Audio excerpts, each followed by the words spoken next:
only the third time in American history a scheduled execution was called off after it started, and a convicted killer lived to see another day. This after the prison execution team ran into problems performing the lethal injection process. Imagina estar atado a una camilla de ejecución, mientras una aguja atraviesa tus brazos, luego tu pierna, una y otra vez, porque las personas encargadas de quitarte la vida no logran encontrar una sola vena que funcione. No es una escena de ficción, ocurrió de verdad.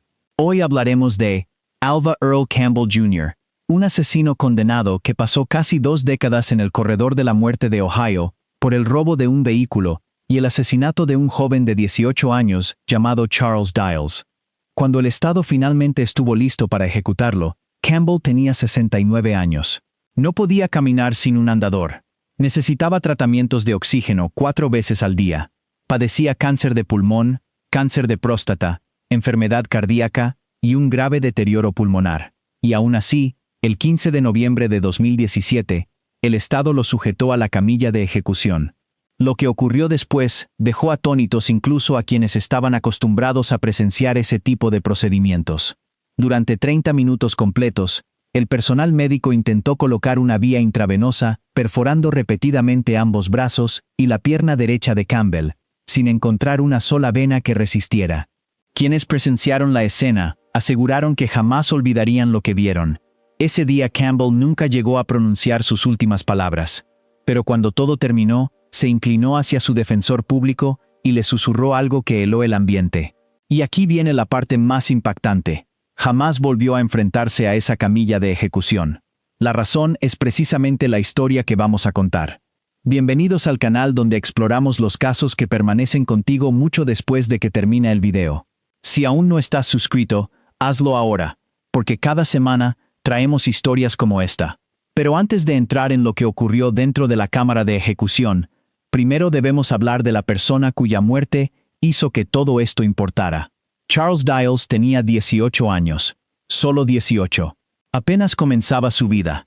Esa etapa en la que el futuro todavía parece infinito, y aún estás descubriendo quién eres y qué quieres hacer. Vivía en Columbus, Ohio. Era un joven común que llevaba una vida común. Tenía una familia que lo quería. Su hermano Joseph, su hermana Kayla y su tío Michael Brewer. El 2 de abril de 1997, Charles seguía su rutina como cualquier otro día. No estaba involucrado en actividades delictivas. No tenía ninguna relación con el hombre que acabaría con su vida. Nunca lo había visto. Nunca había cruzado una palabra con él. No existía un conflicto, un pasado compartido ni un motivo.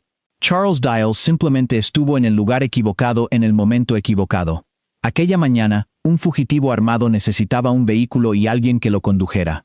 Charles apareció en su camino. Esa fue la única razón por la que se convirtió en la víctima.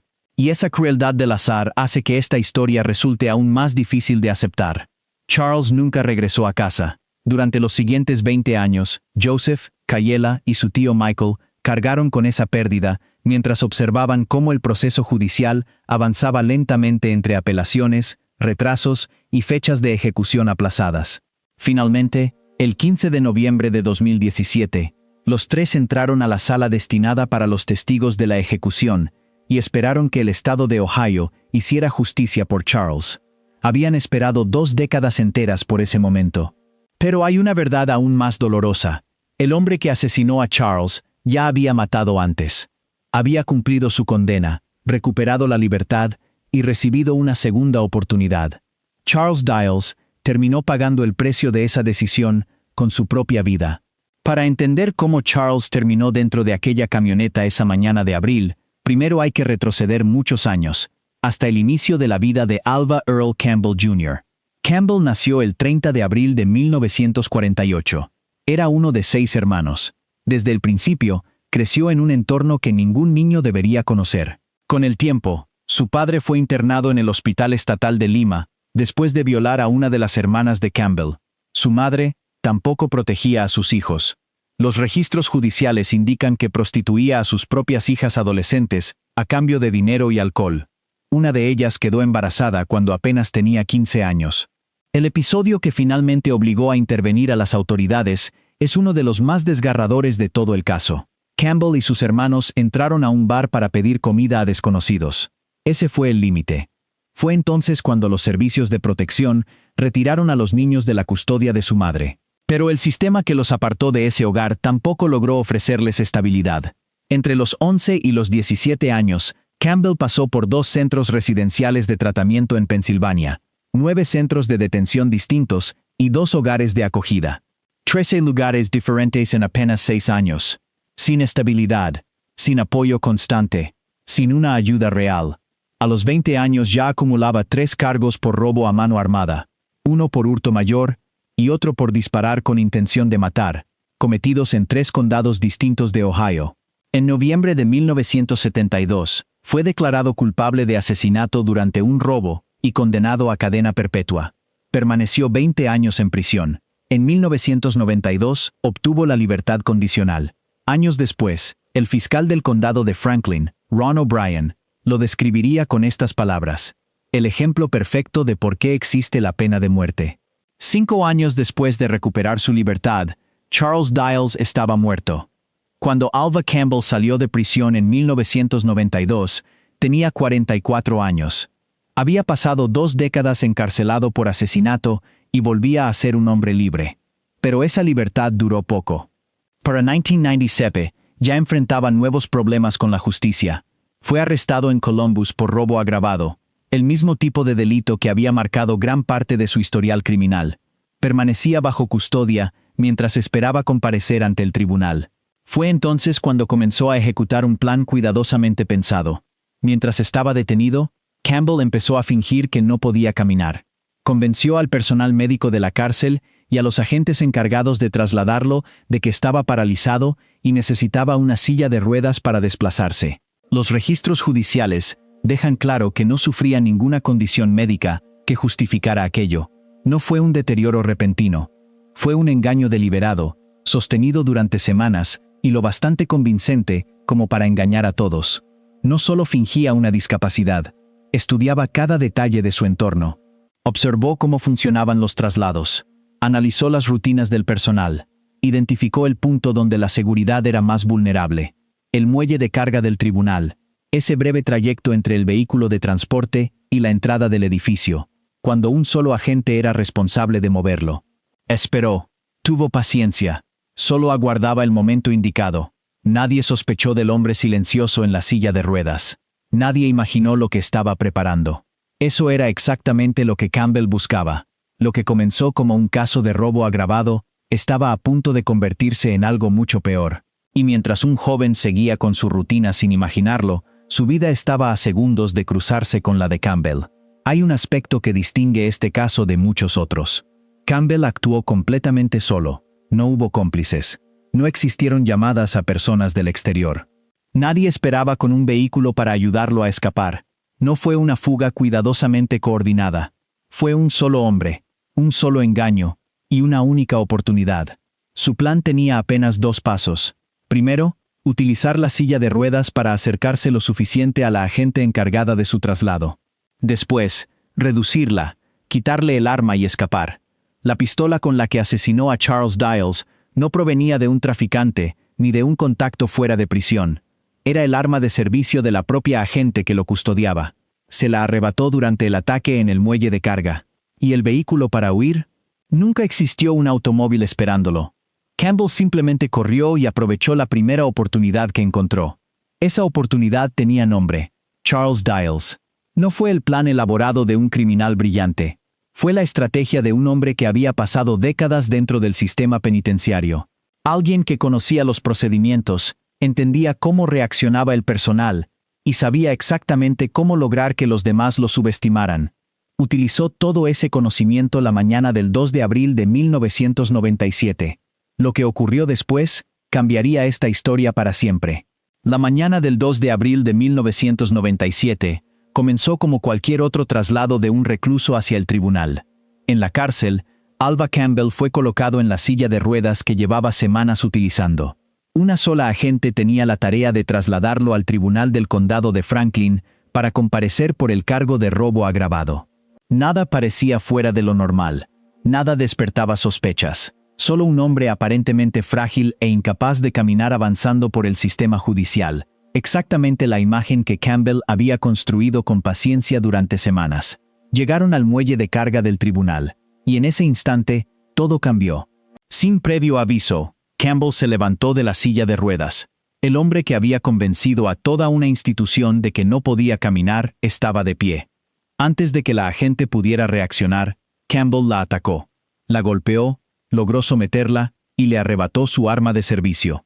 Después, salió corriendo. La agente sobrevivió. Pero su pistola ahora estaba en manos de un asesino condenado que acababa de escapar de la custodia del Estado. Campbell sabía que necesitaba desaparecer cuanto antes. Necesitaba un vehículo. Y apenas unos minutos después de huir del tribunal, encontró la oportunidad perfecta. Un joven de 18 años llamado Charles Dials. Apuntándole con el arma robada, obligó a Charles a subir a su propia camioneta y le ordenó conducir. Así comenzó el secuestro. Durante las siguientes 3 horas, Charles condujo mientras Alva Campbell permanecía a su lado con la pistola de la agente. Afuera, la policía ya había desplegado un enorme operativo de búsqueda. Una y otra vez, la radio de la camioneta transmitía reportes sobre un fugitivo armado que acababa de escapar del tribunal. La descripción coincidía exactamente con el hombre sentado junto a Charles. Según los registros judiciales, en algún momento del trayecto, Charles escuchó uno de esos avisos, volteó hacia Campbell y le hizo una pregunta directa. ¿Te están buscando a ti?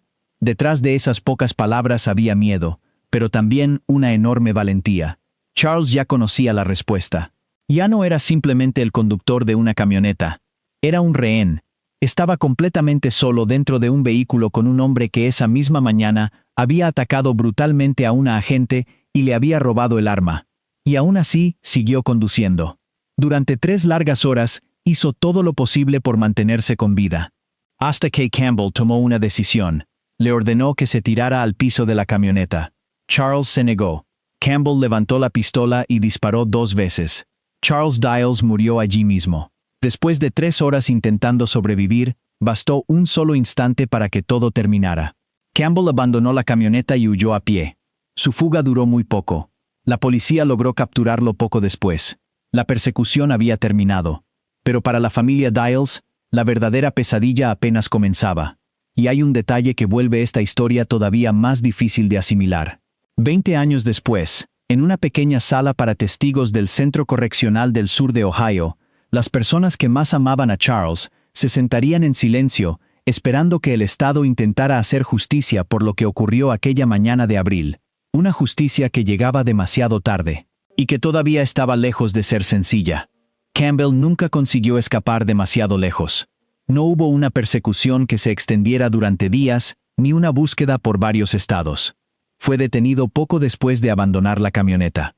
La fuga terminó casi tan rápido como había comenzado. La agente a la que atacó en el tribunal sobrevivió a sus heridas, y las pruebas eran contundentes.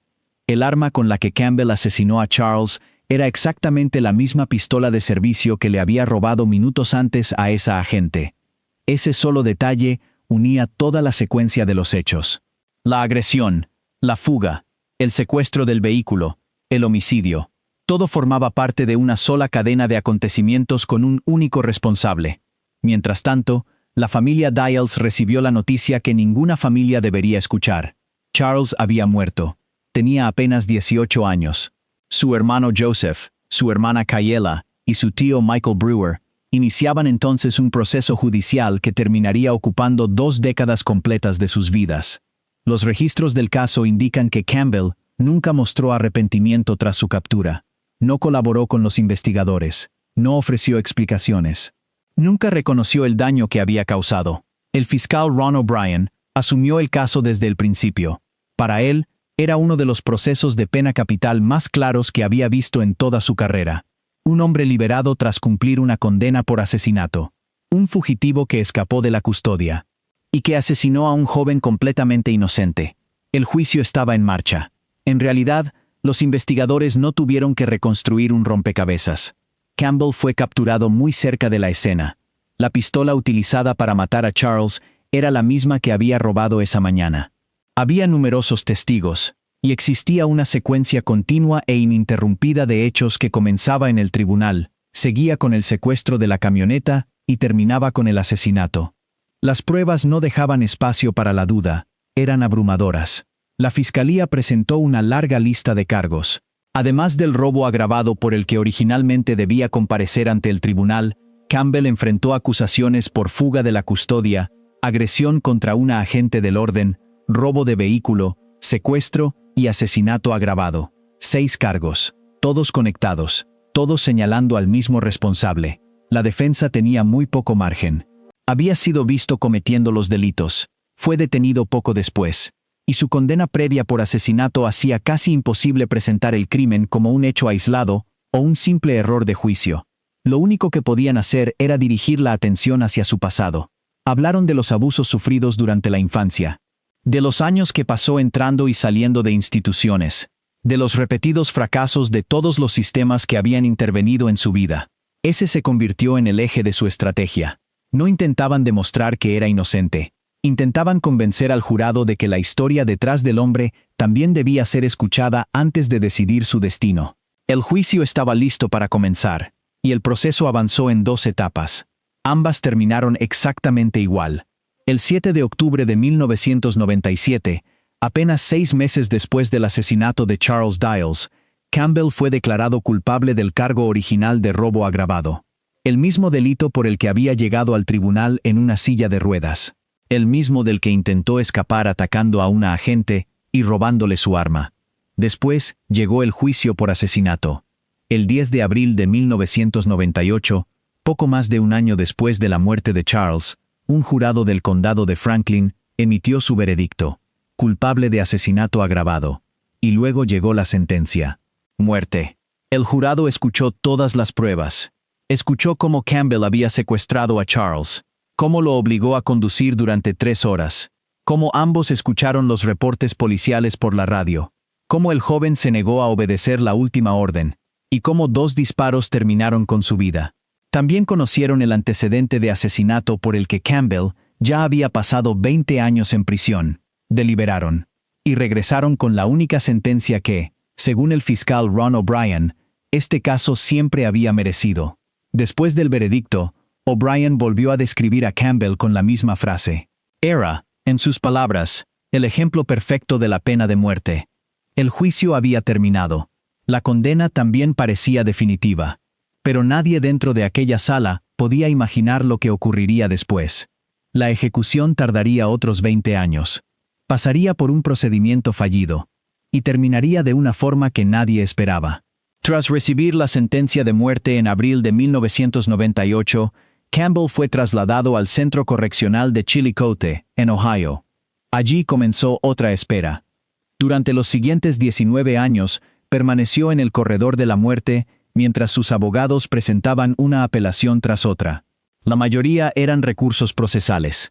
La mayoría fracasaban, pero seguían llegando, año tras año, moción tras moción, y cada nuevo recurso alejaba un poco más la fecha de ejecución. Con el paso del tiempo, el fiscal Ron O'Brien expresó públicamente su frustración. Afirmó que Campbell había pasado 20 años promoviendo apelaciones sin fundamento, retrasando una justicia que, según él, el estado de Ohio y la familia Dials llevaban demasiado tiempo esperando.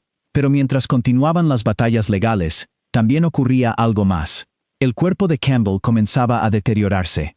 El hombre que años atrás se había levantado de una silla de ruedas para dominar a una agente, apenas podía mantenerse de pie. Su expediente médico era devastador. Padecía enfermedad pulmonar obstructiva crónica en estado grave. Tenía cáncer de pulmón y cáncer de próstata.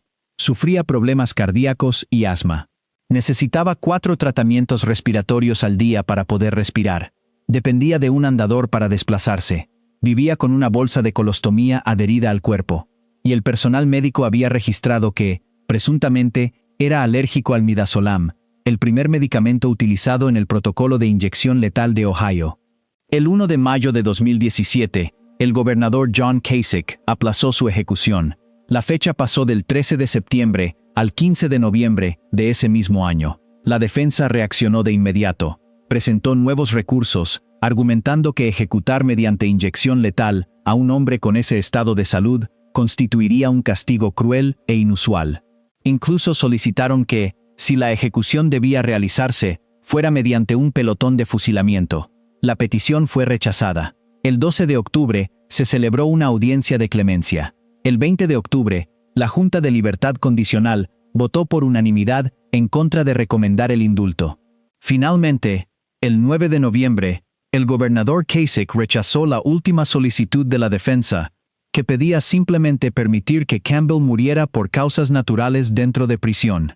La única concesión del Estado fue colocar una almohada en forma de cuña bajo su espalda para ayudarlo a respirar.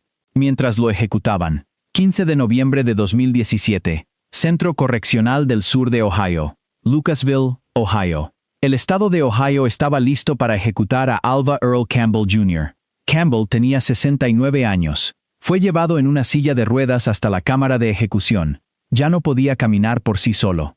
Dependía de tratamientos respiratorios diarios y su cuerpo estaba devastado por el cáncer y otras enfermedades. El mismo hombre que años atrás había fingido estar paralizado para escapar de la justicia, ahora necesitaba realmente esa silla de ruedas. La ironía no pasó desapercibida para nadie en aquel edificio.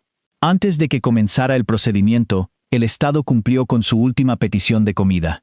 Le sirvieron chuletas de cerdo, verduras, puré de papas con salsa, macarrones con queso, pastel de camote y leche. En la sala destinada para los testigos, ya esperaban 3 personas. Joseph Dials, Cayela Dials, Michael Brewer, el hermano, la hermana y el tío de Charles Dials, el joven de 18 años asesinado exactamente 20 años, 7 meses y 13 días antes.